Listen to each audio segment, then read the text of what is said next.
Welcome to your camper. This will be your home while you're travelling. This tour will familiarise you with the camper so you know a bit more about it and where to find everything. It may seem like a lot to take in at first, but don't worry, you'll be a pro within a day. Let's take a look. This camper is an easy-to-drive automatic Toyota Hiace. The windscreen wipers are on the left-hand side of the steering wheel. On the right are the indicators and headlights. We don't recommend driving at dusk or nighttime, so be sure to arrive at your destination before then. Some models feature a reversing camera, which will show on the rear vision mirror when in reverse. Make sure someone is guiding you when reversing and parking. Chances are, this camper is bigger than you're used to driving. There are some handy stickers on the windscreen that remind you of the camper height, length, and maximum speed allowed when driving. On the lower right side of the steering wheel are the bonnet and fuel flap levers. In the glove box, you'll find the first aid kit. We hope you won't need it, but it is there for you just in case. If you do open it, you have purchased it and can pay for it when you return to the branch. In the passenger side door pocket is a quick reference guide with some handy tips on operating this camper. If the camper is fitted with the THL Road Trip Dash, you can connect your smartphone to it via Bluetooth and access your phone calls and music. This screen also features GPS navigation to help you travel around with ease. You'll find the outdoor table stored behind the front passenger seat. Moving outside, the LPG bottle is located in this compartment. It supplies gas to the interior stove. Make sure the gas bottle is turned off when it's not being used and before driving. We've filled the LPG bottle up for you and you'll need to refill it before returning, unless you have purchased the Express Return Pack or pre-purchase gas option. The shut-off valves are in here too.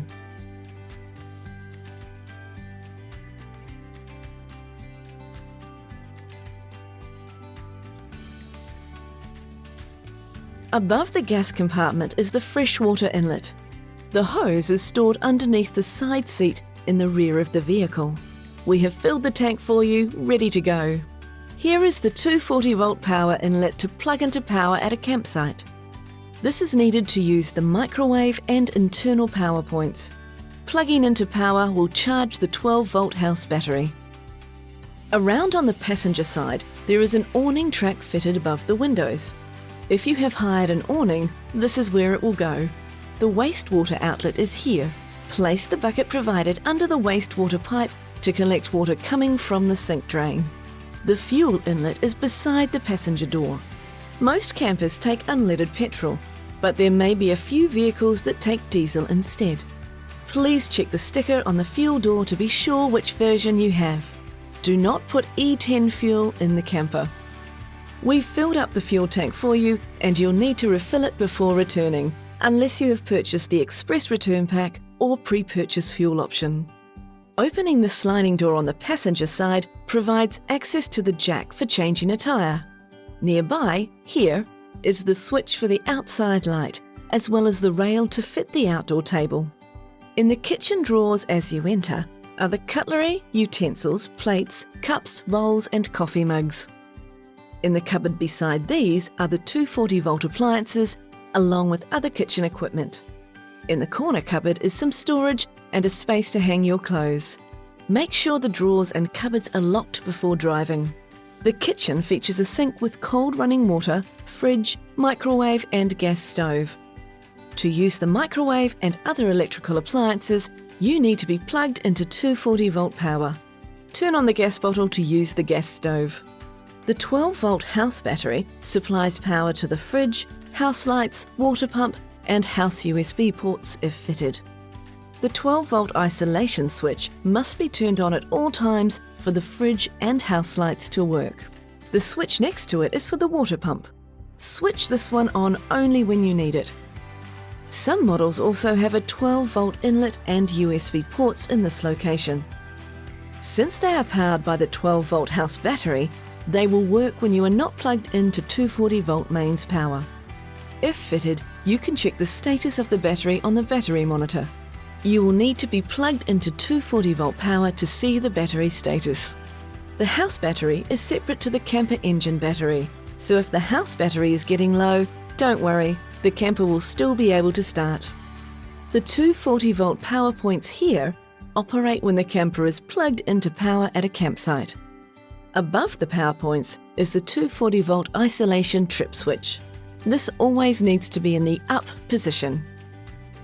In the rear overhead compartment is your linen. In the drawers at the base of the rear bench seat are the pots and pans and extra storage. Lift the seat up to access the 15-amp power cord, freshwater hose, wastewater bucket, plus other general equipment you may need during your trip. In the compartment next to that is the table pole and the 3 bedboards needed to make up the bed. The tabletop is stored in the front overhead compartment. During the day, set the table up here for the dining area, and at night, convert it to the double bed. There are curtains all the way around for your privacy. To finish, we'd like to share some helpful tips for your trip. We recommend you plug into 240-volt power on your first night and then every 2 or so days for the house battery to fully charge. The speed of the 12-volt battery drainage will depend on the climate and how often it is used. A full charge takes between 14 to 16 hours and needs to be done at a campground. Top up the freshwater every 1 to 2 days. Empty the wastewater bucket regularly. This will need to be done at an authorised dump station or wastewater drain. If you are staying in a holiday park, you will have access to one there. Otherwise, use the THL Road Trip app to search for the closest one. Top up and empty at every opportunity and you won't have to worry about a thing. Lastly, always remember, have your keys with you when you are outside the camper, as the rear doors lock upon closing. We want to make sure you're completely comfortable before you leave the branch. Please don't be shy in asking your branch host any questions and let them know if anything doesn't seem right with your camper. Once on the road, remember that there's a bunch of helpful videos on your THL Road Trip app, and if stuck, you can call our on-road care team 24/7. On behalf of all the crew at THL, have an incredible adventure.